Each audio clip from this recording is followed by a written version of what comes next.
This deficit flexor fingertip push-up is interesting because we're essentially trying to get to the longest range possible of the tissue that connects between your fingertips and up to your elbow and producing tension through there. So a lot of people that have wrist pain or elbow pain or sometimes even digit pain, they're just weak through these ranges. So let's unpack how this is going to go down.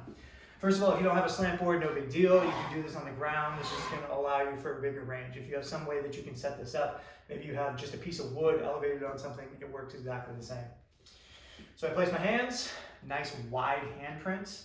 One of the things that kind of gets people down a little bit with all of their hand work is that everything is all clamped up like so, and they're kind of pushing through the palms.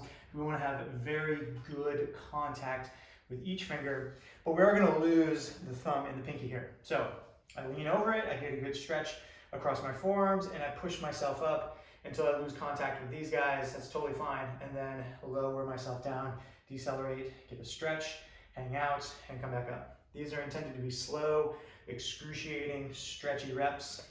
And you may find that this is like intolerably painful and difficult to start with. That's totally fine. You can move a little bit closer. That's going to deload the entire system away from your fingertips and onto your hips. So now I'm like way more gentle. I can kind of do this with one hand. It's not that big of a deal. The second part of this is just making sure that you're not using your body to just kind of come up and down through this. I'm essentially doing nothing with my hands.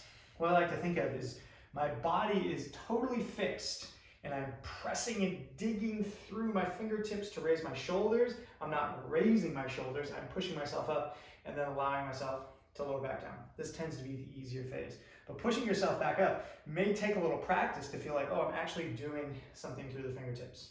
Okay? Pretty straightforward. If you have a slant, great. Use your body weight to find a stimulus that makes sense. Go slow, find a stretch, and try and focus on actually using your fingertips to push through and create that force.